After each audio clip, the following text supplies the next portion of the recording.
Il y a beaucoup de gens qui sont coupables par association et je trouve injustement parfois parce que ça contribue, et si on vient aux incels, ça contribue parfois à ostraciser certaines personnes, à couper des ponts. On l'a vu aussi beaucoup, je trouve, dans les dernières années, avec des gens qu'on a rapidement accolé de l'étiquette de conspirationniste à partir du moment où on a des étiquettes comme ça qui sont indiscutables, sans appel. Je trouve ça risqué parce que il n'y a plus moyen du tout de modérer le discours. On se retranche chacun dans son coin. Mais c'est surtout l'étiquette qui tue. Exactement, c'est l'étiquette. Quand on dit que quelqu'un est fasciste, quand on dit que quelqu'un est nazi, quand on dit que quelqu'un est misogyne, c'est difficile de se remettre, je trouve, d'une étiquette comme ça.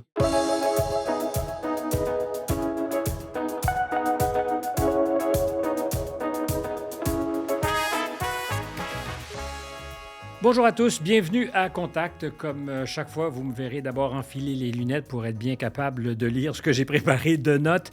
Cette semaine, un jeune auteur, dramaturge, dont la valeur n'a visiblement pas attendu le nombre des années. Il est prolifique, a publié 4 romans, tous salués par la critique. Haute démolition qui se déroule dans le monde dur et redoutablement compétitif de l'humour vient tout juste d'être adapté pour la télévision. Au théâtre, vous êtes Animal. Posez une question, une hypothèse intéressante. Et si Charles Darwin publiait aujourd'hui son révolutionnaire de l'origine des espèces, quelle serait notre réaction? Je rappelle que vous pouvez nous voir si vous êtes intéressé sur notre petit canal YouTube. En fait, sur notre canal YouTube. Ce n'est pas un petit canal YouTube. Et je suggère à tous de faire des pouces par en haut parce que ça nous aide dans le référencement. Donc, si vous voulez voir Jean-Philippe Barry-Guerrard, puisque c'est de lui qu'il s'agit, encore faudrait-il que vous nous aidiez. Jean-Philippe Barry-Guerrard, merci. Hey, merci de l'invitation. Je suis très content d'être là. C'est un vrai plaisir. Je dis souvent à ce microphone que j'ai l'impression que nous vivons une époque formidable. C'est très chargé quand je dis ça. On peut choisir d'interpréter l'époque formidable. Or, il se trouve qu'après la lecture de tes romans, je suis arrivé à la conclusion que tu étais probablement en accord avec l'affirmation. Il y a là tout le matériau ou le combustible de cette époque formidable. Tu t'intéresses à l'anxiété, mais aussi à l'extraordinaire compétitivité ou compétition entre les individus. Bref, ça nous mènera naturellement vers Darwin et la sélection naturelle. Oui. Oui, moi, en tout cas, certainement, j'aime pas le discours nostalgique d'une époque qu'on n'a pas connue. Je veux dire, c'est facile de dire qu'on vit dans une époque terrible, mais moi, je suis très content. Je suis très content d'être né à l'époque qu'on a. Et les moyens de communication qu'on a, les avancées scientifiques qu'on a aujourd'hui, je préfère les célébrer. Je préfère célébrer parce que de toute façon, c'est la seule époque que je connais. Fait que je vais pas essayer de m'imaginer avoir vécu un autre moment. De toute façon, la nostalgie, effectivement, ne changera rien au monde dans lequel nous vivons. Est-ce qu'il est anxiogène, ce monde, pour toi? Oui, absolument. Ça ne veut pas dire qu'il est parfait. Tu sais. Moi, particulièrement au niveau de ce qu'on a à accomplir, puis je dirais, tu sais, je suis... Comme génération? Comme génération. Ben, c'est que moi, je suis de ceux qui ont vu l'apparition des réseaux sociaux, d'Internet. J'ai vécu quand même beaucoup de bouleversements technologiques. Alors, quel âge as-tu pour qu'on comprenne? 34 ans. 34 Donc, ans. j'ai connu Internet, j'étais au primaire, j'ai vu comment ça a changé la société. J'ai connu les réseaux sociaux, c'est apparu à la fin de mon adolescence, ce qui fait que j'ai eu droit à beaucoup de points de comparaison dans ma vie. Puis je pense que ça, et c'est pas nouveau, le stress de performance, évidemment, mais le fait d'avoir accès à autant de points de comparaison a fait que, en tout cas, j'avais déjà, je crois, une propension à vouloir performer, mais ça a nourri ça. Parce que c'est important? Ben, ça l'est. Ben, aussi, bon, je suis un artiste, fait que naturellement, tirer mon épingle du jeu, c'est pas facile. Et aussi, je viens d'une famille où c'est très valorisé, des gens qui ont fait des professions libérales et tout ça. Donc, là aussi, c'est important, de bien performer. C'est rare qu'on puisse dire que chez nous était valorisée la compétition. Or, je suis absolument pas contre. Je crois qu'à trop protéger les enfants du monde difficile dans lequel on est, on rend service à personne. Et c'était vrai avant les réseaux sociaux. Absolument, oui, définitivement. Mais non, moi, chez nous, j'ai jamais senti que c'était une chose rare. J'avoue que on est toujours choqué quand on sort de sa famille puis qu'on voit comment les autres ont été élevés.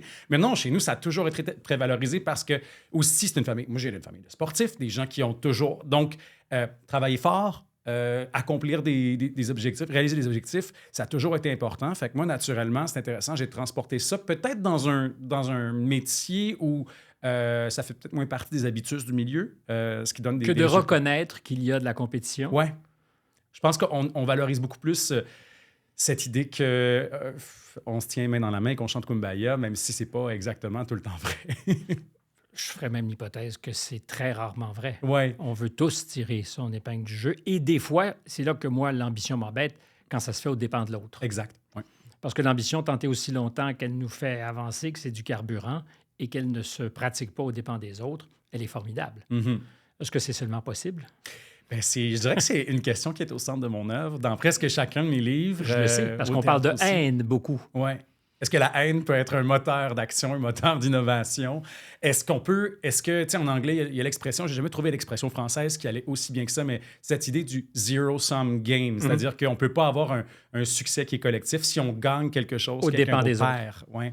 Ça m'intéresse beaucoup, puis je pense que j'ai pas encore trouvé la réponse à cette question-là. Est-ce que c'est possible de gagner sans faire perdre quelqu'un d'autre? J'ai envie de revenir sur la haine parce que c'est très intéressant et peut-être près de certains des gens de littérature que tu aimes, particulièrement aux États-Unis. Je ne le nommerai pas, mais tu sais à qui je pense. Ben, Bret Easton Ellis, Évidemment. que j'adore. Oui. Et la haine fait partie des choses, des zones, en tout cas, dans lesquelles il a travaillé. Mais avant de faire ça, puisqu'on parlait de réseaux sociaux, de technologie et de génération, tu es à cheval sur deux mondes.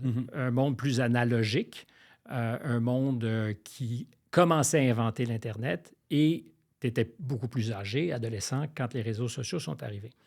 Penses-tu aujourd'hui que ceux qui ne connaissent pas ces deux mondes, qui ne font pas la distinction, sont des mutants? C'est-à-dire qu'ils sont en partie façonnés, je dirais presque biologiquement, sinon neurologiquement, par les réseaux sociaux, par la technologie. Absolument. Moi, je pense que la façon de communiquer l'information, c'est certain que ça façonne l'esprit. C'est pas pour rien que l'arrivée de l'imprimerie a autant changé la société, que la télévision a autant changé la société, que la radio l'a autant fait. Moi, je me méfie par contre du discours qui est uniquement critique. Je pense qu'on a souvent tendance à acheter le bébé avec l'eau du bain, mais aussi, il ne faut pas s'entrer à la tête dans le sable. Les gens, quand on va regarder rétrospectivement dans quelques années, c'est sûr qu'on va voir un changement majeur là, dans comment les gens interagissent, façonnent, conçoivent le monde. Mais il n'y avait aucune connotation dans ma question. Ah non, en non, fait. non, je ne le prêtais pas. et ça ne m'aurait pas offensé que tu y vois une connotation. Mais en fait, ce que je me pose comme question, moi, c'est est-ce qu'il y a une fracture qui sera effectivement difficilement réconciliable entre deux mondes, c'est-à-dire le monde de ceux qui sont venus après, qui sont arrivés après les réseaux sociaux et ceux qui les précèdent. Souvent, on parle évidemment d'écart entre générations, mais je me demande si la technologie n'a pas rendu cet écart impossible. Ben moi, ce rapprochement impossible. Ah, je la sens complètement. Je veux dire, actuellement, j'ai l'impression que depuis quelques années, on assiste à un combat assez unique qui s'exprime par des débats sur les valeurs, sur comment on conçoit le monde. Là, je veux dire, maintenant, tout ça est beaucoup cristallisé en ce moment autour du mot « woke ». Mais pour moi, c'est un épouvantail, ultimement, qui oppose des personnes plus âgées à des personnes plus jeunes. C'est une affaire de génération, donc, le wokisme? Je le sens beaucoup. C'est pas que parce qu'il y a des gens de 55 ans qui se rangent du côté des jeunes et l'inverse, il y a des gens de 20 ans qui se rangent du côté des plus vieux, mais je sens que c'est beaucoup articulé sur des lignes de fracture qui sont générationnelles. Puis, ben, sous-tendant ça, des moyens de communication aussi, de dissémination des idées et donc aussi même de façon de formuler ces idées-là. Parce que c'est certain que si tes réflexions politiques passent par TikTok, le contenu lui-même aussi va être façonné différemment, je crois. Le format induit quelque chose. Je ne veux pas ressortir le médium, c'est le message, mais on dirait que c'est encore vrai. Ben, je pense que ce l'est davantage peut-être qu'à l'époque où Marshall McLuhan l'a dit. Ouais. Alors, tu es peut-être le meilleur trait d'union entre deux mondes, puisque tu es vraiment à cheval sur deux mondes. Pour un vieux comme moi, et je ne le revendique pas avec fierté, si tu avais à faire une espèce d'inventaire, puisque tu dis le wokisme est un épouvantail, mais c'est aussi, c'est ma crainte, une idéologie qui peut par moments être conquérante. Si tu avais à faire l'inventaire de ce qui est à retenir, en tout cas de ce qui t'interpelle, et de ce qui t'inquiéterait peut-être, ou pas du tout? Moi, j'ai souvent de la misère à me positionner. Je trouve ça très confortable de prendre un pas de recul pour regarder, disons, ces guerres idéologiques-là. Mais moi, une chose qui m'ennuie beaucoup, c'est que le droit de parole en ce moment, semble reposer beaucoup plus sur l'identité de la personne qui parle que sur le contenu exprimé. Fait que ça, c'est une chose que j'ai beaucoup vu changer. Puis je comprends absolument pourquoi, politiquement, certaines personnes peuvent revendiquer ça et hiérarchiser même le droit de parole selon certaines identités, en ayant l'impression qu'on, disons, force un certain retour de balancier. Mais après... Mais ça me semble contradictoire avec l'idée de vivre ensemble. Absolument, ça peut l'être. Et je trouve que parfois, ça force une forme d'égalité ou d'équité que je peux trouver factice, parfois. Et je trouve pas que ça donne... Parfois? Parce que ce que tu me décris, c'est la logique après la méritocratie, où on dit il y a une égalité d'opportunités. On dit il doit y avoir une égalité de résultats. Mm-hmm. Et pour le compétitif que tu es, il me semble que c'est absolument pas réconciliable. Oui. Mais vous voyez, c'est drôle parce que j'ai de la misère moi-même à m'exprimer là-dessus. Soudainement, parce que... tu me vois. Tu vois, mon Dieu, c'est drôle. Vous voyez... Qu'est-ce que je viens de faire? Tu viens de trahir qu'il y a une génération absolument. Entre nous, et soudainement, je deviens peut-être l'ennemi. Mais en fait, c'est plutôt par rapport à la position que moi j'ai. Parce que j'ai fini par... quand même accepter l'idée que oui, je vis avec un certain privilège. Je pense que c'est important de le reconnaître, mais j'ai souvent l'impression que certaines personnes qui ont des points qui sont valides peuvent, de par leur appartenance à un groupe majoritaire, tu sens que tu marches sur des œufs en ce moment. Tellement, là, mon Dieu. Soudainement, tu sais, toute cette fluidité du langage que tu avais, tu transpires davantage. Je pense pas que ça soit compromettant. C'est ça qui est formidable. Non, je sais, mais tu vois, là, en étant à mi-chemin, justement, en étant à mi-chemin entre ces deux générations... Tu as une compréhension des deux codes. Ouais, puis c'est pas parce que j'ai peur d'être cancel, c'est que j'ai parfois peur d'être le vieux con qui rejette des nouvelles idées du revers de la main. Et à quel âge on devient vieux Exactement, con? Je sais pas. Est-ce que c'est à 34 ans? Ça pourrait l'être. C'est ma grande peur. Ben oui. Puis moi, ça vient aussi avec toutes sortes de choses. Ça vient avec la peur de perdre sa pertinence. Mais je pense que, pour revenir à la question de l'identité, je comprends que quelqu'un qui a grandi avec une longueur de retard ait une dent contre des gens qui ont grandi avec une longueur d'avance. Mais j'ai parfois l'impression que cette envie, cette frustration, ce besoin de justice est dirigé contre les individus et non pas contre le système. Puis c'est là, je trouve, que ça peut devenir problématique. Oui, et ça n'élimine pas la possibilité qu'avec tous les avantages qui viennent avec toi au monde parce que tu appartiens à un certain univers, tu peux réussir parce que tu as travaillé. Oui, exact. Et c'est drôle parce que, je veux dire, j'en ai reparlé encore cette semaine. Parce qu'on serait, à ce moment-là, en train de contempler la possibilité que Jean-Philippe Barry-Guerrard ne soit que le produit de son milieu privilégié. Oui, puis ça enlève beaucoup d'agentivité, je trouve, aux individus. Tu n'aurais pas beaucoup d'agentivité. Ça, c'est des mots incroyables. L'agentivité. Il faut avoir 34 ans pour utiliser ça. Ben, c'est ça. Tu vois, ça, c'est un vocabulaire que j'emprunte à des plus jeunes. Ouais. mais oui, donc ça voudrait dire que tu y es pour à peu près pas grand-chose. Puis je connais des gens qui sont allés à Brébeuf puis qui n'ont rien fait de leur vie. Puis je connais des gens qui ont pas fini leur secondaire et qui ont fait de grandes choses aussi. Je ne l'ai pas terminé, mon secondaire. Je ne dis pas que j'ai fait de grandes choses, mais je ne l'ai pas terminé. Et je ne suis pas allé à Brébeuf non plus. Mais donc, est-ce que tu es en mesure de dire, dans ça, il y a des choses que je retiens et d'autres qui me font carrément peur? C'était le sens de ma question. Bien, définitivement, cette adhésion quasi sectaire et en fait une injonction, moi, avec laquelle je ne suis pas confortable, de se positionner rapidement par rapport à des enjeux sociaux et qui deviennent des saveurs de la semaine. Et ça, particulièrement sur les réseaux sociaux, je trouve pas ça inquiétant, je trouve ça surtout ennuyant et je trouve que ça enlève beaucoup de profondeur à la pensée. Moi, je l'ai observé particulièrement pendant la vague de Black Lives Matter sur les réseaux sociaux. Tout le monde devait nécessairement... Adhérer à tout. Mais en fait, au-delà d'adhérer, nommer son adhésion. Et je me rappelle que moi, je me faisais taguer régulièrement sur les stories. Parce que tu ne t'étais pas prononcé? Oui, et c'était un point où les gens qui ne se prononcent pas publiquement sont racistes. J'étais donc, très mal à l'aise. Donc, qui ne dit mot consent au racisme. Exactement. Et là, je pense que l'injonction d'utiliser Instagram comme tous les militants vont le faire. Moi, je ne suis pas quelqu'un de très actif sur les réseaux sociaux. Je suis un grand consommateur de réseaux sociaux, mais je ne suis pas un grand créateurs de contenu, ça me met très mal à l'aise. Et de prêter des intentions aux gens, d'interpréter le silence. Je trouve que malheureusement, pour les personnes qui sont dans l'espace public, le silence est maintenant souvent incriminant. Puis ça me met vraiment mal à l'aise. Et je le comprends, puisqu'il y a très peu d'espace quand on choisit de rompre le silence pour avancer même à tâtons, c'est-à-dire penser pendant qu'on parle, avoir des idées approximatives, mais dire je les risque pour être bousculé, puis peut-être en sortir grandi, parce que l'exercice du débat sert à ça. Idéalement, on arrive au débat un peu préparé, mais il se peut qu'on change d'idée. Puis on veut surtout pas être annulé, cancellé, pour avoir dit la mauvaise chose. Or, aujourd'hui, la seule parade possible, c'est le silence. C'est pour ça que j'aime la littérature. Parce que la littérature, c'est long. Je peux pas arriver avec une idée que j'ai formulée sur le coin d'une table. J'y pense pendant longtemps.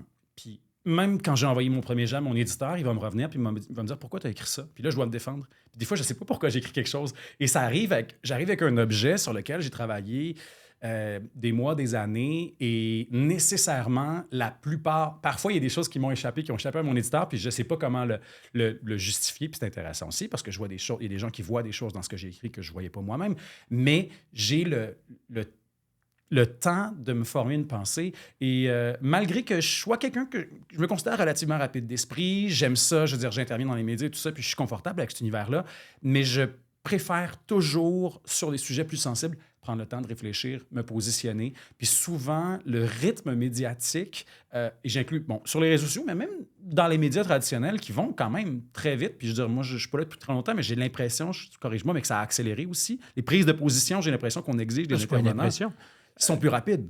Et c'est absolument contre-indiqué si on veut réfléchir. Ça demande du temps, ça demande de l'espace.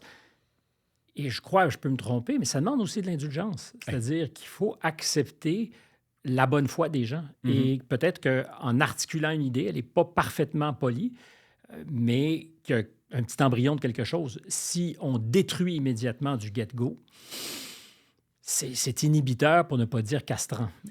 Et un corollaire à ça aussi, je trouve, c'est que ces ballons d'essai qu'on lance ne sont plus jamais temporaires. Ils sont éternels. Ils sont éternels. Et maintenant, quand on prend la parole dans l'espace public, il existe une archive facile à vérifier de tout ce qu'on a dit avant, et toutes les positions qu'on peut avoir aujourd'hui se retourneront en cours contre nous. Exactement.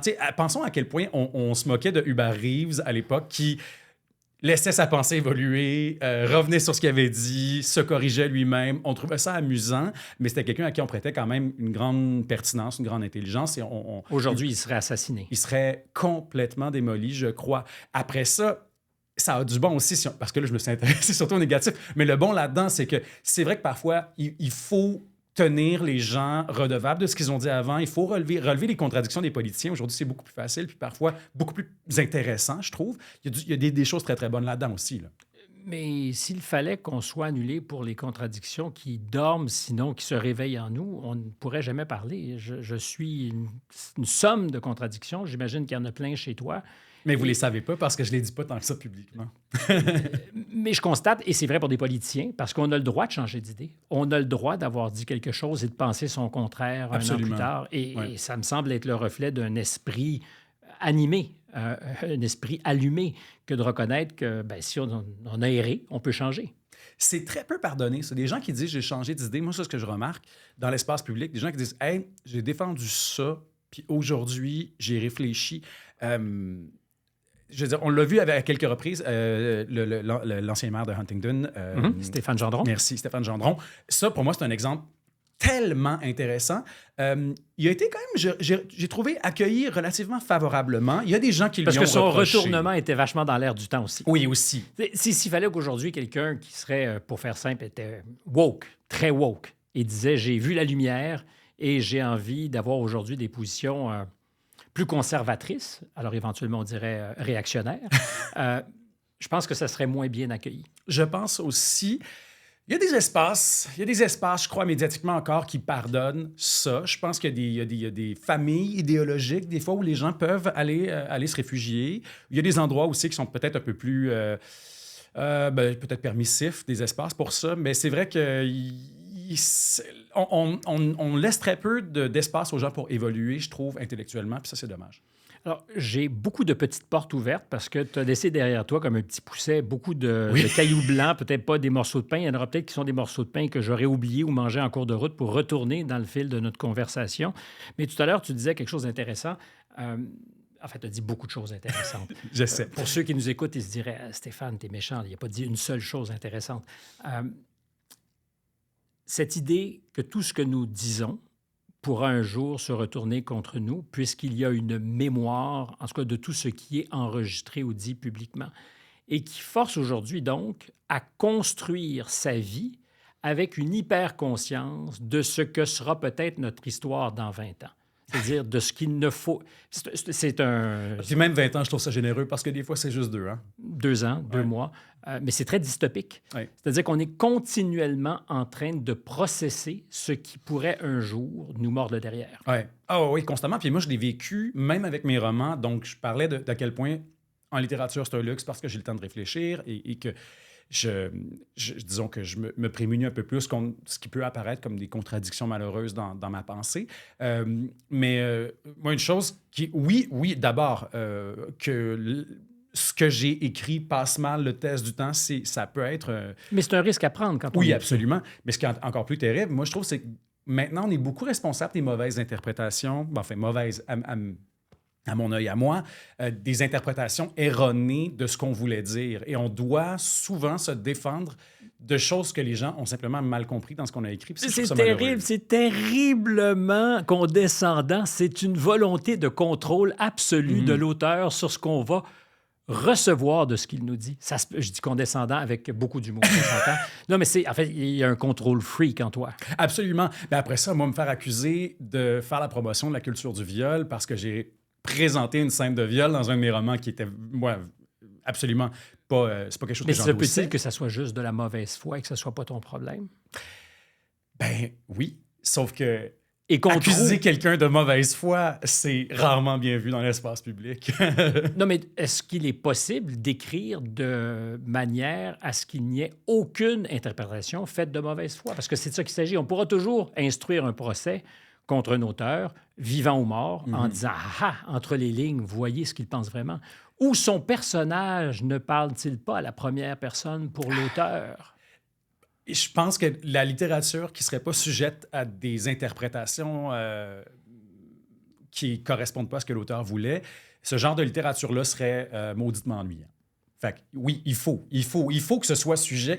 Moi, ultimement, je trouve ça le fun quand 2 personnes lisent mon livre et qu'ils ont 2 interprétations différentes puis qu'ils ne sont pas d'accord. Mais tu me disais tout à l'heure qu'il faudrait qu'on s'entende tous pour lire la même chose et entendre ou lire l'auteur pour ce qu'il voulait dire. Ben oui, on parlait de contradiction, en voilà une, mais je pense qu'il reste... Mais je trouve que parfois, le spectre d'analyse est tellement étroit que j'ai parfois l'impression d'assister à des conversations où les gens n'ont même pas lu le même livre.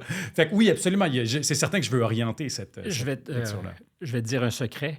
Il est possible même que ceux qui commandent ton livre et qui sont payés pour le faire ne l'aient pas vraiment lu. Ça c'est déjà... Les gens font ça? Ça c'est déjà vu. Je ne dis pas que c'est partagé par tous, mais c'est déjà arrivé. Parler à travers son chapeau ou son livre, ça existe, monsieur. Oui, puis moi, je l'ai vu aussi, encore là, je reviens à ce que je disais tantôt, mais sur la question de l'identité de l'auteur. Puis ça m'amène à une autre chose que moi, j'observe beaucoup en littérature, qui est le résultat de plein de choses, mais entre autres, moi, j'adore l'autofiction, j'en ai lu de l'excellente, je trouve ça intéressant. Je trouve qu'un auteur qui utilise sa biographie, sa position dans l'espace public pour affecter notre lecture de son œuvre, c'est toujours intéressant. Et ça donne des résultats fascinants. Mais dans autofiction, il y a 2 choses. Il y a l'auto et il y a fiction. Oui, absolument. Puis le problème, c'est que maintenant, la grille d'analyse qu'on applique à l'autofiction, où on aime beaucoup chercher qu'est-ce qui appartient à l'auteur et tout ça, bien maintenant, à des auteurs qui prétendent pas du tout faire de l'autofiction, on applique la même grille d'analyse. Donc, les gens vont lire, par exemple, le Royal. Roman, donc, deuxième dans ton Deuxième roman, qui se passe à la faculté de droit de l'Université de Montréal. Moi, j'ai été insulté par des gens qui pensaient que j'étais un décrocheur frustré du bac en droit de l'Université de Montréal, chose qui se vérifie quand même assez facilement avec une petite recherche Google. Au premier degré, on peut tout de suite aller vérifier si c'est étudié à la faculté de droit. C'est intéressant. Donc, les gens, moi, au Salon du livre, des gens qui me connaissent pas ou qui ont lu un seul de mes livres, premier contact avec moi, vont présumer que ce que j'ai écrit, ils vont penser que j'ai fondé une start-up ou que je suis humoriste ou que j'ai étudié en droit. Parce que c'est difficile de s'imaginer que quelqu'un aborde d'abord la réalité par la fiction quand il écrit un livre. Bien, clairement, c'est des gens qui ont peut-être à être aidés. Absolument. Il faudra peut-être leur expliquer à quoi sert la littérature. Oui. Et qu'on n'a pas besoin d'être plombier pour écrire sur les plombiers ou avocat pour écrire sur les avocats. Et ça revient encore aussi à la question de l'appropriation. L'appropriation, la primauté de l'identité.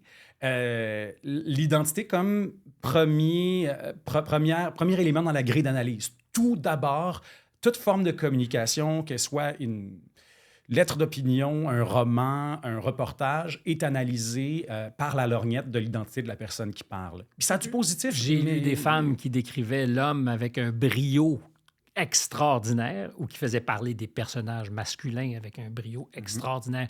Et je comprenais, parce que j'ai une idée approximative de ce que c'est qu'être un gars. Et j'ai pensé lire chez des hommes la description de personnages féminins extraordinairement nuancés, belles et intelligentes. Et les femmes avec qui je partageais mes conversations me disaient, ben oui, cet homme a écrit des dialogues intérieurs de femmes qui sont totalement crédibles. Donc, est-ce que c'est de l'appropriation ou c'est ce que doit faire la littérature?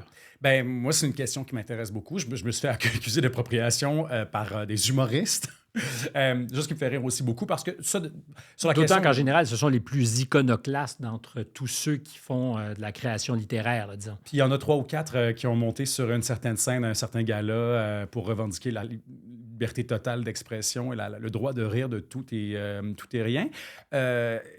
Après, tu sais, je pense quand Parce même... qu'on t'a reproché d'avoir touché à cet univers et de l'avoir fait malhabilement. On parle de l'univers de l'humour. Non, on ne m'a pas accusé de le faire malhabilement. On m'a accusé de le faire injustement, de représenter les humoristes comme le terme utilisé, je pense, c'était des malades mentaux. Ben, tu sais, je pense pas que c'est pas une... C'est pas l'impression que j'ai eue en lisant Haute Démolition. C'était pas mon intention. Je veux pas juger ces interprétations-là qui ont été faites, mais je pense que ça revient à la question de qu'est-ce qui est la fiction, comment est-ce qu'on reçoit la fiction, et aussi qu'est-ce que moi je peux utiliser de la réalité pour dire autre chose. Quand je parle des humoristes, je suis pas vraiment en train de parler des humoristes. Quand je parle des avocats, je veux dire Royal, j'utilise des avocats, mais je parle de pouvoir, je parle de performance, je parle de capitalisme. Dans tous les romans, d'ailleurs, on pourrait dire que c'est le fil ou les fils. Absolument, ouais. Comment est-ce qu'on se compare aux autres? Comment est-ce qu'on fait pas? Qu'est-ce qu'on est prêt à faire pour réussir? Quelle est la place de la morale dans la réussite? C'est juste que je l'explore par différents prismes. Puis c'est là, moi, que je trouve que c'est intéressant. Puis ultimement aussi, moi, à la base, j'ai une formation théâtre. J'ai étudié pour être comédien. Puis... Univers archi-compétitif aussi. Hein. D'ailleurs, on a une perception plus babacool de ça. Or, aujourd'hui, entrer dans une école de théâtre, c'est un jeu de massacre. Et y rester, parce que moi, en plus, j'ai eu la malchance de... Mais j'étais très jeune, je ne savais pas vraiment comment ça fonctionnait, les écoles de théâtre à l'époque. J'ai auditionné pour une seule école, puis ça s'est retrouvé être une école où il y a une contingence à l'intérieur du programme. Donc, on rentre... Première année. Oui, donc 25-30 étudiants première année, puis ensuite, ils en gardent une dizaine. Donc, moi, ça a beaucoup façonné ma façon de... Puis ça, je suis rentré très jeune, j'avais 16 ans. Donc, je pense que ça a été une expérience très formatrice, puis ça m'a pris tellement de temps avant de réaliser que c'est une expérience qui, pour moi... As-tu été heurté par ça? Vraiment. Puis c'est drôle parce que pourtant, je m'en suis bien sorti. Je veux dire, moi, j'ai fait partie du happy few, de ceux qui ont été sélectionnés, mais j'ai observé quand même dans ma classe des gens qui ont fait, qui ont eu des problèmes d'anxiété. Il y a quelqu'un qui a fait une tentative de suicide. Il y a beaucoup de gens qui ont simplement lâché parce que la pression était trop pour eux. Puis, ultimement, je comprends, c'est un rêve, là, c'est le fun, on veut... mais ça reste toujours bien qu'un métier. Puis ça mérite-tu qu'on se rende malade? Autant pour ça, je me pose la question rétrospectivement. Mais rétrospectivement, c'est plus facile de la poser quand on a survécu à la sélection naturelle. Exactement. Quand on fait partie des espèces qui sont éliminées, peut-être qu'on pourrait mieux comprendre le stress. Absolument, oui. Tu as déjà dit, je pense que c'est avec Jay du Temple, j'ai eu la vie trop facile, trop heureuse. De l'avoir trop facile, la vie, ça peut faire de toi un humain moins habile. Ouais. Est-ce qu'à 16 ans, tu étais moins habile parce que tu avais eu la vie trop facile et donc le choc à l'école Vraiment. Ouais. Oui, je pense que je n'étais pas prêt à vivre autant de vent de face. C'était spécial quand même apprendre que tu n'es pas le meilleur de ta gang. Quand tu arrives de quelque part où tu es le meilleur. Il faut être coquille quand même pour dire c'est spécial quand même d'apprendre que tu n'es pas le meilleur. mais c'est sincèrement ça que j'ai ressenti. Je suis arrivé là, puis tu sais, il faut dire aussi que moi, j'ai eu une drôle d'entrée dans la vie professionnelle parce que moi, je finis mon secondaire 5, je rentre à Saint-Hyacinthe, chose qui est déjà pas facile. Tu sais, un taux d'admission selon les années entre 5 et 10%. Puis, et là, cet été-là, en plus, je me fais offrir un rôle, je joue avec Rita Lafontaine dans son théâtre d'été. Il y a quelque chose de très magique là-dedans, très spécial pour moi. Tu as l'impression qu'on te déroule un peu un tapis rouge, chose qui n'est pas, c'est pas la réalité la plupart du monde. Là, tu sais. Et là, tout d'un coup, tu apprends que, ben non, il faut que tu fasses tes classes, que tu as des gammes à faire, que tu n'es pas si bon que ça, finalement. Tu sais. Puis c'est pas un réveil agréable. Alors, je me dis, quelqu'un qui a toujours appris à serrer les dents, travailler fort, d'être le underdog. C'est un avantage compétitif. Ben, je crois que oui. Oui, je crois définitivement que oui. Mais l'adversité, aujourd'hui, on la gomme, on l'évite, on fait tout pour rendre la vie facile et je ne suis pas certain qu'on rende service à quiconque. Quand je regarde mon parcours, il est subjectif, c'est le mien, mais tout ce qui n'a pas été optimal quand j'étais jeune, je le compte aujourd'hui comme une chance. Mm-hmm. Y compris les choix de mes parents que je pourrais avoir contestés, où tu dis pourquoi on fait ça? La réponse, pourquoi pas? et ça m'a un peu forgé. Puis j'imagine que c'est vrai pour tout le monde. Ben moi, ça a été mon cas aussi. Je veux dire, tous ces échecs-là que j'ai eus, qui sont arrivés, ben, je dirais plus dans ma vie adulte. Puis encore là, tu sais, j'ai pas eu des vrais cassages de dents, des vrais flops. J'en ai pas eu beaucoup. En amour, peut-être. Ben ça, oui. Mais ça, qui n'en a pas? Mais là-dessus, ça a été... mais ce qui fait que maintenant, rétrospectivement, je suis comme, ben, puisqu'on en parle, je veux dire, j'ai quand même réussi à écrire un bon roman avec une peine d'amour qui m'a suscité toute ma force vitale. Fait qu'ultimement, rétrospectivement, des années plus tard, je peux me dire, ah ben, ça valait la peine que je vive ça finalement. Mais... Parce que quelque chose en est sorti? Oui. Puis ça a l'air de l'artiste qui aime ça souffrir, qui aime ça avoir l'air torturé. Je ne pas ça chez toi. Ben non, je pense non plus, mais je me méfie toujours de ça. Là. Je me méfie toujours de jouer à l'artiste. Puis je trouve que ça peut parfois avoir l'air d'un cliché, cette affaire-là. Mais je trouve vraiment que si on m'avait dit il y a 10 ans cette douleur-là que tu vis, dont tu veux te défaire à tout prix, elle va te servir, je me serais envoyé promener parce que je veux dire, c'était pas moi, pour moi, c'est pas acceptable. C'était pas nécessaire de souffrir non, comme ça. Non, je le voulais pas. J'aime pas. Je rêve pas de douleur dans ma vie. Je sais que personne le veut, mais je tiens quand même à le dire parce que ça me semble parfois être une idée qu'on a sur certains artistes. Je pense pas que personne veut ça, mais après ça, ce qui est malade, c'est qu'on peut-être d'avoir la capacité à sublimer pour en faire autre chose. Je trouve que c'est un grand don. Je cite souvent toujours le même exemple, hein, mais c'est Dustin Hoffman et Laurence Olivier qui travaillent sur Marathon Man. Et Laurence Olivier qui voit souffrir Dustin Hoffman, qui court pour arriver exténué, pour se mettre dans un état exécrable pour être dans le personnage. Et M. Olivier, tu connais la réponse. Have you tried acting? Have you tried acting? C'est génial. Et qui est un débat qui revient régulièrement, je veux dire, avec des acteurs de Succession. J'ai lu un portrait de celui qui joue Kendall dans Succession, grand hit de HBO. Ben, même chose, qui était très actor studio. Puis celui qui joue son père dans la série, qui fait, ben, il est très, très bon, mais des fois, j'ai peur. Je trouve qu'il se fait du mal pour rien. On parle de Brian Cox, là. Exactement, oui. Qui lui, effectivement... il joue. He tried acting. mais ça marche, c'est ça le truc. Mais moi, dans des situations comme ça, je laisse toujours les gens. Moi, je suis très... Puis même moi, bon, puisque je fais de la mise en scène, je travaille avec des acteurs qui ont différentes façons de travailler. Puis je me dis toujours, si ça ne nuit pas à l'ensemble, si ça ne nuit pas à l'esprit d'équipe, puis que ça met personne dans l'embarras, tu fais ce que tu as à faire pour avoir le bon résultat. Mais c'est sûr que spontanément, j'ai plus de plaisir à travailler avec des gens qui ont une switch à on puis une switch à off. Et qui sont capables d'être heureux, même si le personnage, lui, est en dépression. Exact, ouais. Je veux pas faire un long détour par l'amour.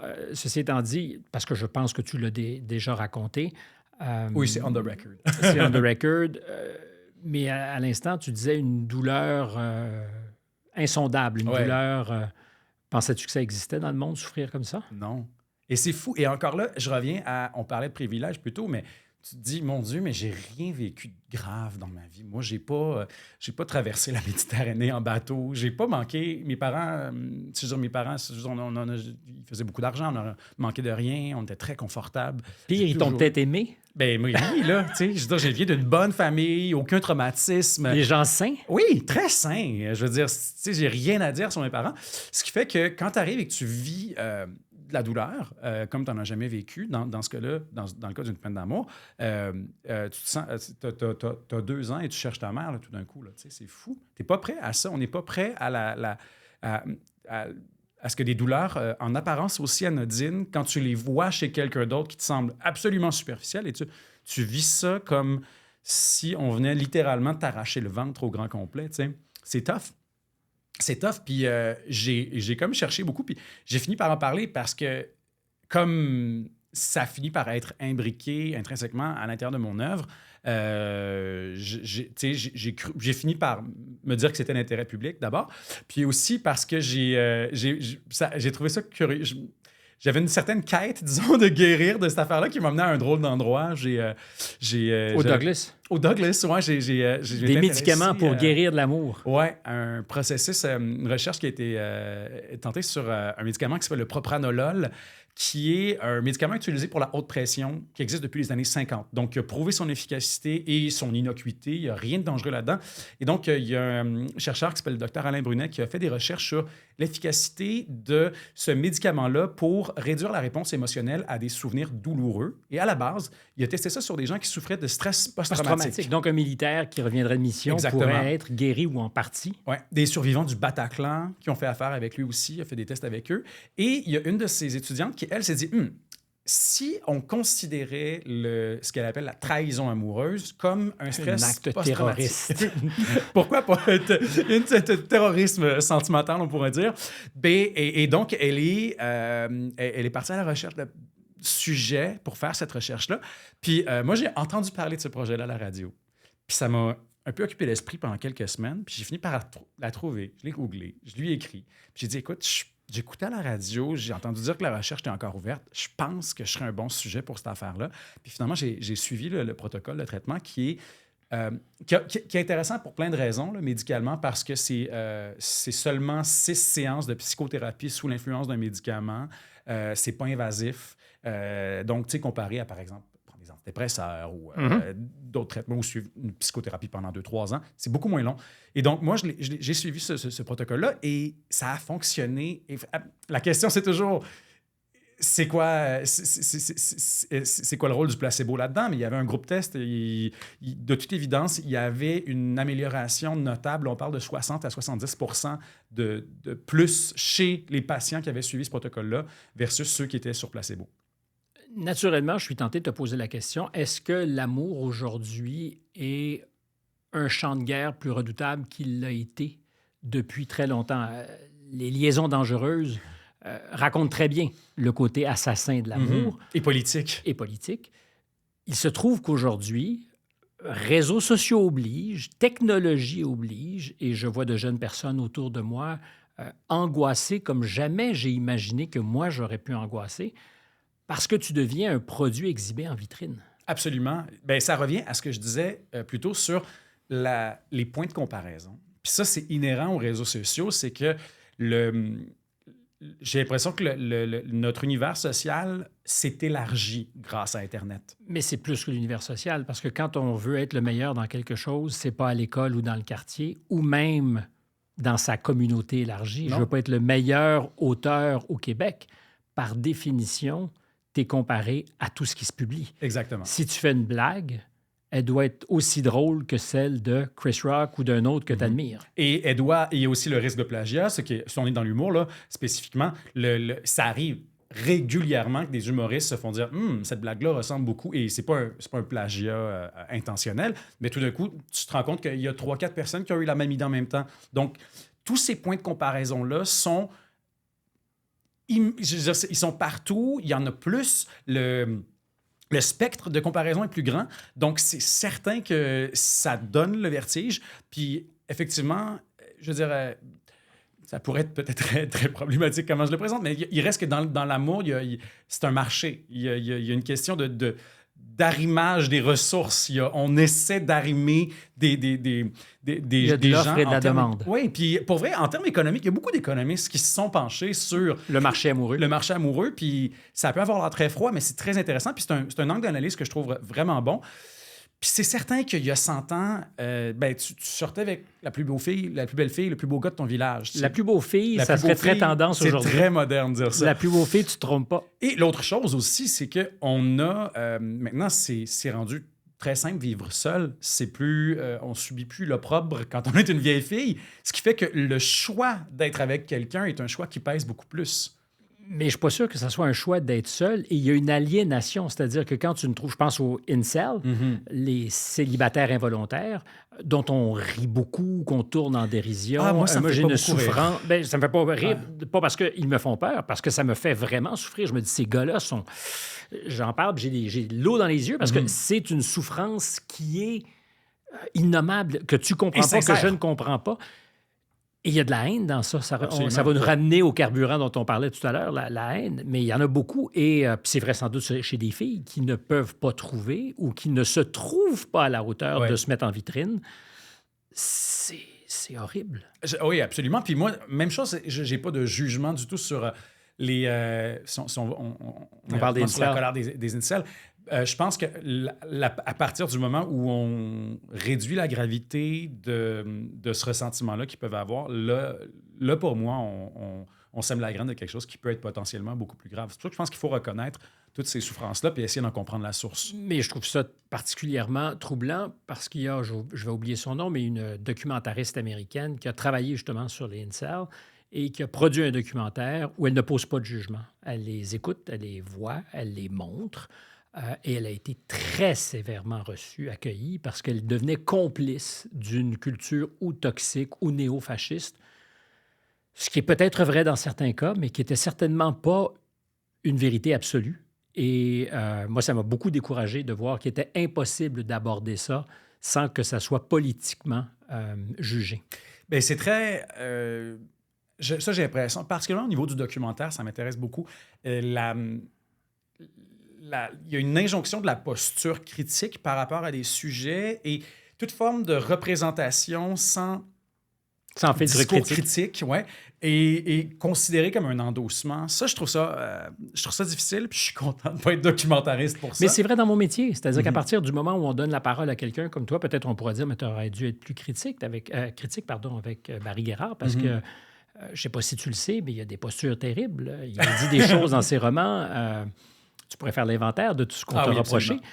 Puis je pourrais dire, mais comment t'expliques-tu ça? Est-ce qu'il n'y a pas des angles morts? N'es-tu pas ce qu'on te reproche dans le fond? Donc, le simple fait d'échanger n'est pas suffisant. Oui, je suis entièrement d'accord. C'est que c'est... Il y a la question de... Il y a beaucoup de gens qui sont coupables par association. Et je trouve injustement parfois parce que ça... contribue, et si on vient aux incels, ça contribue parfois à ostraciser certaines personnes, à couper des ponts. On l'a vu aussi beaucoup, je trouve, dans les dernières années, avec des gens qu'on a rapidement accolé de l'étiquette de conspirationniste à partir du moment où on a des étiquettes comme ça qui sont indiscutables, sans appel. Je trouve ça risqué parce que il n'y a plus moyen du tout de modérer le discours. On se retranche chacun dans son coin.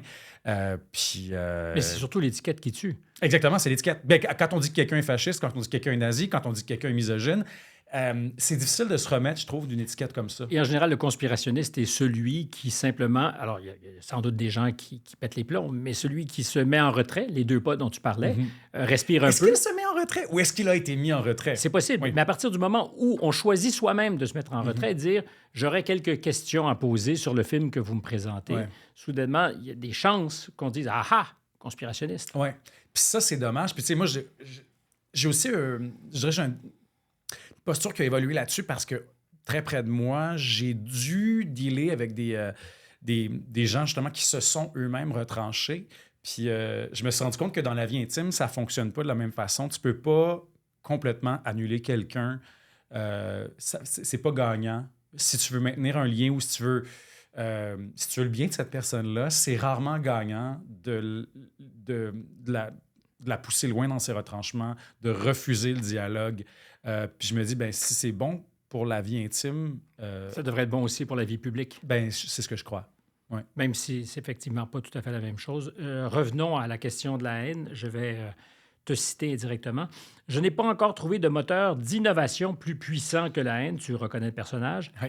Ça a été le cas pour moi et je l'ai observé chez toutes les personnes qui ont réussi. Elles entretiennent une haine nourrie et constante envers quelqu'un ou quelque chose et ce désir d'écraser ou de se venger devient un moteur qui permet de garder les yeux sur l'objectif, d'exciter leur esprit de compétition. C'est sûr que hors contexte comme ça me fait très mal paraître. Hein? Mais pourquoi? D'abord, tu fais parler un personnage. Oui, absolument. Ouais. Il explique ce qu'il Kevin l'anime. Bédard, narrateur Kevin de Bédard, Manuel qui n'en revient pas Sauvage. du prénom qu'on lui a donné. Puis c'est Ouais. vrai que c'est un peu dur à supporter. Je m'excuse pour tous les Kevin qui nous écoutent. Mais ça fait pas mal paraître. Ça dit quelque chose, effectivement, parce que je crois que le moteur de bien des gens, c'est la haine. Oui, puis honnêtement, évidemment, là, c'est présenté à un degré plus extrême, mais je le crois quand même. Bon, après ça, si on regarde macroscopiquement, je veux dire historiquement, c'est vrai que la guerre a été un grand moteur d'innovation technologique. La rivalité a toujours été payante. Puis c'est certain que moi, je veux dire, comme artiste, je me suis beaucoup comparé. Ça va peut-être pas jusqu'à la haine, mais entretenir une certaine rivalité, comparer mon parcours à celui d'autres personnes, disons, qui ont des circonstances semblables aux miennes pour savoir si je devrais ou ne devrais pas être là où je suis. As-tu déjà détesté profondément tes rivaux? Je me suis pas rendu là. Non, quand même pas. Mais j'ai déjà prouvé à des détracteurs qu'on vaut plus que ce qu'ils pensaient de nous. C'est très satisfaisant de leur prouver qu'ils avaient tort. Et ça, c'est... Donc, la vengeance est un plat qui non seulement se mange froid, mais nourrit son homme. Oui. Je sais pas ce que ça dit sur moi, mais... Que tu es peut-être simplement humain. Peut-être. Et animal. Oui. On y arrivera, hein, parce qu'il y a de ça. Je dis animal, puis je cherche pas à faire un segue bâtard, parce que de le dire déjà ou de le souligner... Mais ça reste... Au centre, au-delà du titre, par exemple, de ma pièce, vous êtes animal, ça reste quelque chose, cette idée-là qu'on a des pulsions ataviques qu'on arrive parfois à contrôler difficilement, c'est là beaucoup. Je veux dire, la question de la vengeance, dans Haute Démolition aussi, il y a ça. Il y a parfois la question difficilement. Tu vois, je serais, moi, plutôt à penser que il arrive qu'on les contrôle carrément pas. C'est-à-dire pas difficilement, mais carrément pas. Et qu'on est très proche du registre animal, évidemment, avec un appareil neurologique différent. Je pense qu'on est bon pour nous faire croire que non. C'est surtout ça la plus grande qualité. Mais les qualité. pulsions sexuelles, par exemple, ça nous ramène à l'animalité. Et toutes les discussions qu'on a sur nos rapports entre nous, pour moi, c'est toujours une espèce de continent noir, sombre, la sexualité, qui renvoie tous et chacun à l'animal en nous. Est-ce que ça fait sens? Absolument. Mais c'est pour ça aussi que ça reste quelque chose qui n'est pas présent dans tout ce que j'écris, mais la sexualité joue quand même un grand rôle dans... C'est un sujet qui m'intéresse parce que je trouve que... C'est une énergie. C'est une énergie et je trouve que c'est très difficile de se cacher. C'est une mise à nu, oui, littérale, mais avant même d'être nu, c'est une force agissante en nous. Oui. C'est une pulsion. La libido agit sur nous, pas juste dans nos désirs, c'est une force. Ouais. Puis il est très difficile de le reconnaître aujourd'hui parce qu'on voudrait que tout soit parfaitement clair tout le temps. Ouais. Et je ne suis pas en train de créer ici un narratif pour justifier une agression ou autre chose. Non, mais entendons-nous bien, parce qu'il faut toujours commencer par faire un disclaimer, ce que je fais. Alors, je ne suis pas en train de... Mais il reste que c'est une puissance agissante en nous. Absolument. Je veux dire, puis ça a déplacé des montagnes historiquement. Ça a fait et défait des hommes et des nations. Puis moi aussi, ce qui m'intéresse, c'est de montrer à quel point la sexualité peut devenir une métaphore de quelque chose de plus grand. Tu sais, par exemple, si je prends Royal, par exemple, où il y a beaucoup de scènes qui sont très violentes, de sexualité très violente, certains diront problématiques. Pour moi, je cherchais une façon de représenter un homme qui veut reprendre le contrôle sur sa vie, qui perd. Puis ce contrôle-là, il le reprend sur des femmes. Est-ce que je peux ouvrir une parenthèse sur certains diront problématiques, puisqu'on a parlé de Roald Dahl un peu plus tôt, donc de la tentation que nous avons de retourner dans le passé pour enlever des mots chagrins, des mots fâcheux, éventuellement peut-être même des paragraphes complets. Crains-tu qu'un jour, il y ait quelqu'un qui dise, peut-être dans 60 ans, Barry Guerrard, c'était bon, Mais il y avait vraiment... Tu sais, la scène de l'appartement, quand il rentre, je pense qu'on devrait enlever ça. Les enfants n'ont pas besoin de lire ça. Ben, c'est certain. Je veux dire, ça. Puis le simple fait ce livre-là a été écrit avant MeToo. Il est publié en 2016. MeToo est arrivé en 2017. Ça a changé complètement le discours que je reçois, en fait, de mes lecteurs. Pas le discours que tu as. Tu Non, ne changerais pas une j'ai, ligne à ton livre. non, que je reçois. Je ne le changerai pas. Et même s'il y a des choses très malaisantes aussi, parce qu'il y a une autre chose là-dedans qui est, je crois, encore plus problématique, si on reprend le mot, que la représentation de la sexualité dans Royal, c'est le regard que le narrateur pose sur ses congénères. Il les réduit tous à à leur identité. Puis, même si je suis gay, je me fais quand même reprocher d'avoir nommé un de ces personnages-là le fifth-péquiste. Parce que lui, il l'a réduit à deux étiquettes. Tu n'aurais pas le droit, toi, comme gay, de dire ça de quelqu'un. Ben, moi, je pense que j'ai le droit, mais... Non, mais je te dis pas que tu n'as pas le droit. Non, mais en vertu, ceux qui te critiquent diront tu ne peux pas. Ouais. Alors, à plus forte raison, j'imagine qu'un homme hétéro ne pourrait pas faire ça. Ça serait inacceptable. Je suis pas mal certain que ça passerait pas. Mais déjà, moi, je veux dire, il y a des gens... J'ai pas eu de réelles accusations, il n'y a pas eu de débat là-dessus, mais il y a eu... c'est quand même une chose que je me suis fait reprocher. Mais je trouve ça intéressant. C'est donc d'imaginer que dans la tête de l'humanité, ce genre de pensée n'existe pas et ce genre de discours n'existe pas. J'ai eu de nombreuses fois, puis je ne ferai pas exprès pour faire un détour là-dessus, mais j'ai eu de nombreuses fois cette conversation avec des gens. Je dis, à partir du moment où je te dis le mot en haine, qu'est-ce que tu entends dans ta tête? Mot en haine ou toutes les lettres? Mais c'est l'intention qui compte. Ouais. Si je lis le titre d'une œuvre ou si je reviens à ce que des personnages dans le temps, historiquement, disaient de leurs esclaves, ben, ils ne disaient pas « mon brave ». Ben non, exactement. Mon afro-descendant sympathique, viendrait-il me voir, s'il vous plaît? Ouais, puis moi, ça renvoie à toute la question de est-ce qu'on peut représenter le méchant? Est-ce qu'on peut représenter le vilain? Donc, il sera à bannir. Oui, puis là, ça fait... Et là, ben là, c'est là que moi, comme auteur de fiction, j'ai de la difficulté parce que j'ai beaucoup de mal à imaginer une histoire où j'ai pas un antagoniste fort, où j'ai pas un personnage qui a des comportements problématiques. Fait, quelle est la bonne façon de représenter le... Puis là, je ne peux pas croire que j'étais ce mot-là, mais le mal, ce qu'on considère comme mal. Tu as dit le mal ou le mal? Le mal. le M-A-L. Il n'y a pas le mal. Mais oui, donc c'est ça. Puis moi, je m'intéresse aux anti-héros. Je m'intéresse à ceux qui brisent les règles, qui font ce qui n'est pas correct, qui remettent la morale en question. Donc, moi, c'est certain que je ne sais pas comment me positionner. Mais donc, ce n'est pas nécessairement le mal. Non, absolument pas. Tu as raison, c'est vrai. Parce que le mal absolu, moi, je pense que je sais c'est quoi. Le anti-héros, celui qui remet en question, celui qui même brutalement, des fois, peut remettre l'ordre établi en question, c'est une autre chose. Ah, oui, tu as raison. Puis c'est vrai que moi je suis pas... même si mes personnages ont parfois des comportements très problématiques, je finis toujours en écrivant leur histoire par au moins développer une forme d'empathie et parfois, sans le vouloir, endosser certains de leurs comportements, ne serait-ce que le temps de l'écriture du roman, parce que c'est impossible pour moi d'écrire un livre sans... te mettre dans les chaussures de ton personnage. Absolument. Puis c'est drôle parce que des fois, moi-même, je finis tellement par me faire prendre au jeu que quand j'arrive en promotion, une fois que le livre est sorti, puis que là, les gens me parlent puis ils me disent « Mon Dieu, mais ton personnage, c'est un trou de cul. » Puis je suis comme « Ah oui? OK, parfait, OK, super. C'est comme ça que vous le recevez, c'est super, mais je prends Haute Démolition, le personnage principal, pour moi, c'est une petite bête blessée, puis ce gars-là fait vraiment pitié, tu sais, puis les gens sont comme, il est imbuvable, il est insupportable, puis je suis comme, je trouve ça dommage que vous disiez ça, mais en même temps, parfait, super, on va y aller avec ça. Moi, je pourrais pas le condamner parce que j'ai passé trop de temps avec lui. Mais c'est parce que c'est tellement plus facile de condamner les gens, parce que ça nous permet d'être dans notre histoire, dans notre narratif, toujours au centre du juste. Oui, absolument. Tu sais. Puis encore là, c'est intéressant parce que parfois, ça m'en dit aussi beaucoup sur la forme du miroir que la personne tend au livre. Puis ça, c'est toujours... Mais aussi, c'est pour ça que j'adore ça. J'adore un livre, et je reviens à ça, un livre qui suscite des réactions aussi différentes chez différentes personnes, parce que ça devient... Le livre lui-même devient comme un buvard qu'on trempe, puis qui prend une couleur différente. Mais je reviens à la question. Donc, s'il fallait que quelqu'un dans 50 ou 60 ans se dise Barry Guérard, problématique. Le nez nous pique quand on lit ça, c'est sulfureux. faut-il effacer quelques pages pour soulager les lecteurs de ces passages inutiles?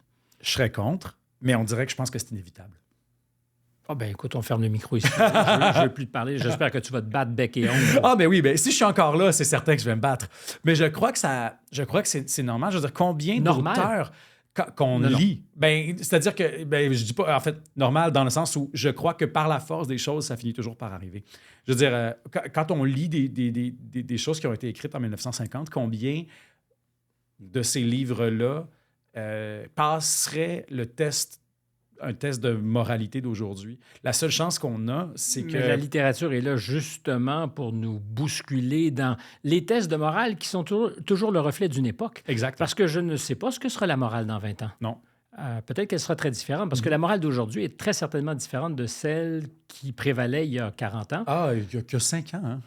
Or, le bien et le mal, quant à moi, n'ont pas beaucoup changé de position. C'est ça qui est très drôle. C'est-à-dire que la morale était à géométrie variable sur des affaires, certains diront fondamentales, mais ce qui relève du bien et du mal, c'est assez simple.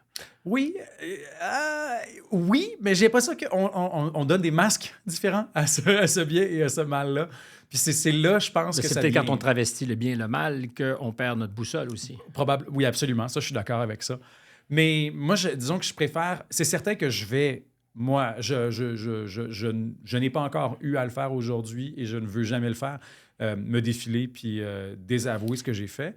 Et c'est certain que j'endosse complètement ce que j'ai écrit. Mais je pense qu'à la vitesse où vont les choses et à la vitesse où évoluent les standards, j'ai l'impression que c'est pratiquement inévitable que les gens finissent par faire ça. Vous êtes animal, on va terminer là-dessus, parce que j'ai l'impression que tout nous mène vers la sélection naturelle ou ce qu'on a fait de la théorie de la sélection naturelle et de ce qu'on a fait de Darwin. Ton hypothèse, c'est que ferions-nous de Darwin et de son livre? Certains disent fondamental, d'autres questionnent aujourd'hui Darwin. Qu'est-ce qu'on ferait de lui s'il arrivait sur scène en 2020, 22, 23? Oui, puis ça revient exactement à ce dont on discutait, c'est-à-dire, ben, est-ce qu'une grande idée qui a changé son temps peut passer le test du temps quand les standards ont changé, tu sais? Puis, ben, moi, je l'adopte. Dans le cas de Vous êtes animal, tu sais, je l'aborde dans une perspective, je dirais avec un bon sourire en coin. Je m'en amuse beaucoup, mais il reste que... Tu sais, le constat, c'est que les gens ont beaucoup... ont disons des grilles d'analyse étroites. Les gens. Les gens. Est-ce que tu les as rencontrés, toi, les gens? Non, ça me fait terrible. En disant les gens, je me suis Moi, détesté. ça fait très peur, les gens. Ouais. Les gens, je les connais pas. Mais bon, certains Les diront. commentateurs. Ouais. Dans le cas, mais en fait, c'est que je ne sais pas comment le résumer parce que dans la pièce, ce que j'explore, c'est, oui, la sphère médiatique, mais des simples citoyens qui prennent sur eux de faire avancer une critique dans l'espace public, des gens dans le milieu universitaire. Donc, tu sais, qu'on ratisse à gauche, à droite. L'hypothèse, certains diront, la science qu'a présentée Darwin serait aujourd'hui malmenée parce que la critique 360 serait plus violente et que peut-être on arriverait à la conclusion que c'est de la fausse science. Bien, c'est ce que je pense. C'est ce que je pense. Parce qu'avec la démocratisation des moyens de communication est aussi venu un aplanissement de la hiérarchie de la critique. Puis moi, je suis encore d'avis que c'est pas vrai que tout le monde a l'autorité intellectuelle pour commenter tout. Mais la question se pose, est-ce que Darwin avait raison? Parce que la science, on aime se référer à ça comme si c'était un absolu. Oui. Or, ça n'en est pas un. Ça change. La science physique a changé. Entre Newton et Max Planck, il y a un monde quantique, disons les choses. Les règles ont un peu changé. Ouais. Donc, j'ai beaucoup de difficultés aussi à dire, on sait. C'est réglé pour l'éternité. Ça, c'est l'autre affaire. C'est que le problème de la science, c'est qu'elle n'évolue uniquement que par le débat, la réfutation, l'apparition de nouvelles idées qui font parfois force à faire table rase. Donc, qui doit... Et on comme public, moins informé, on vit très mal aussi avec les contradictions. Mm-hmm. Alors là, quand on a deux personnes qui, dans l'espace public, vont dire moi, je crois ça, et l'autre personne dit, moi, je crois ceci, ben, c'est là que c'est une guerre de communication. Et c'est qui a la posture la plus sexy, finalement, publiquement. C'est extraordinaire parce que si tu ramènes ça à une guerre de communication, la méthode scientifique repose justement sur cette idée qu'il y ait une thèse et une antithèse, et puis qu'on avance comme ça, et jusqu'à ce qu'on, tâtonnant, débouche sur quelque chose qui est une vérité, peut-être absolue, peut-être temporaire. Mhm. Et Darwin, c'est la parfaite incarnation de ça parce que cette idée de l'évolution des espèces par la sélection naturelle, de la sélection naturelle, de la pression évolutionnelle qui vient de l'environnement, il n'y a aucune de ces idées-là qui a sorti de son chapeau. Elles étaient dans les airs. Et il y a beaucoup, quand je faisais mes recherches pour la création de la pièce, il y a énormément de documentation sur des échanges qu'ils avaient, plusieurs naturalistes entre eux, des sociétés d'histoire naturelle. C'était des idées qui bouillonnaient, allaient apparaître.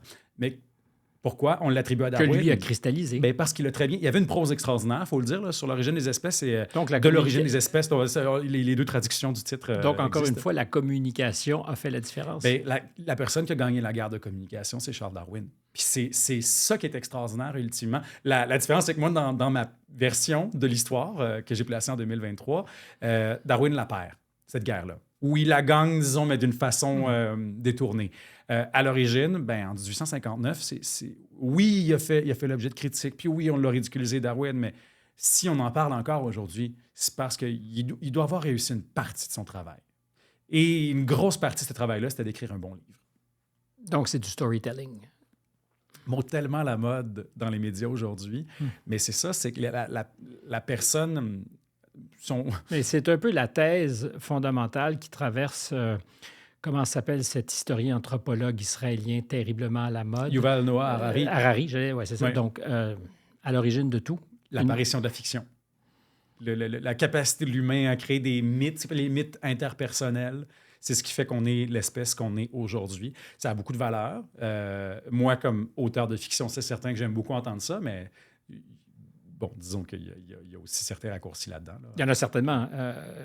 Mais on pourrait postuler, si on va jusqu'au bout de la logique, que la science qui l'emporte est celle qui fictionne le mieux. Oui, absolument. Qui crée des mythes auxquels, en tout cas, tout le monde arrive à se rallier, peut-être avec une bonne argumentation, des bonnes preuves scientifiques, ce qui nous paraît comme être des bonnes preuves scientifiques. Parce qu'il y en a. Mais c'est difficile et... C'est certain que les dernières années aussi nous ont montré qu'on ne deal pas très bien avec les contradictions. Parce que là, on a vu, je trouve que les dernières années là-dessus ont été fascinantes parce qu'on a vu la science évoluer en direct.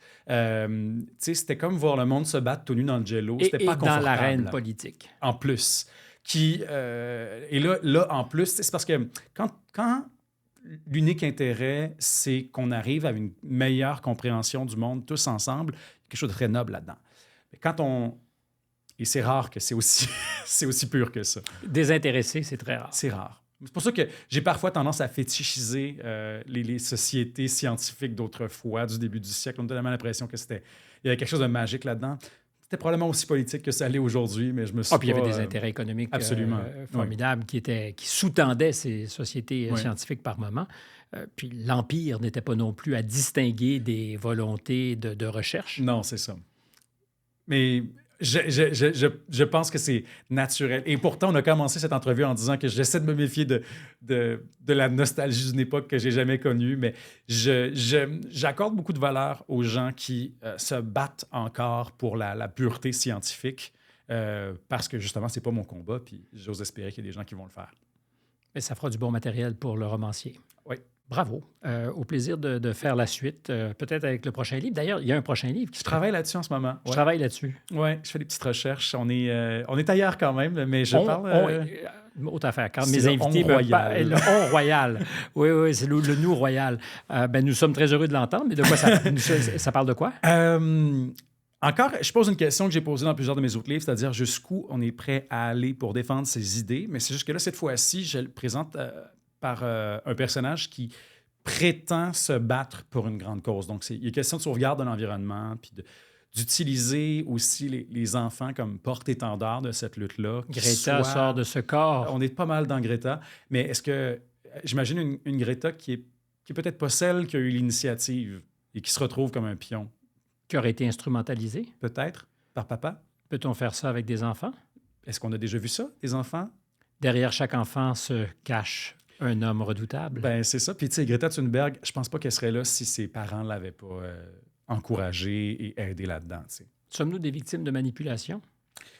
Ben ça, je pense qu'il y a beaucoup de psychologues qui diraient que oui. Tu vas pas te faire beaucoup d'amis? Bon, je pense que si je voulais me faire des amis, j'écrirais pas des livres. C'est une sainte. Greta, ben, c'est pour ça aussi que j'aime ça, moi, m'attaquer à des figures plus grandes que nature. Je veux dire, les avocats m'ont pas aimé, Vrai Royal, puis m'attaquer aux humoristes, ça m'a pas fait d'amis non plus, mais moi, j'aime ça, toucher à des choses qui vont peut-être mettre les gens un Mais petit peu c'est une inconfortables. madone. Raison de plus. Raison de plus. Courageux. Jean-Philippe Barry-Guerrard, j'ai hâte de lire ce prochain roman. Ça a été encore une fois un bonheur. Partagez. Ben voilà, une fois encore, un épisode qui s'est vite passé en compagnie de Jean-Philippe Barry-Guerrard, épisode de Contact. Je rappelle que vous pouvez laisser des commentaires sur notre réseau YouTube, ça fait toujours plaisir. Des petits pouces en l'air aussi. L'émission est réalisée par Lola Mal. C'est Marianne Grenon qui est la recherchiste, Stéphane Bureau microphone. À très bientôt.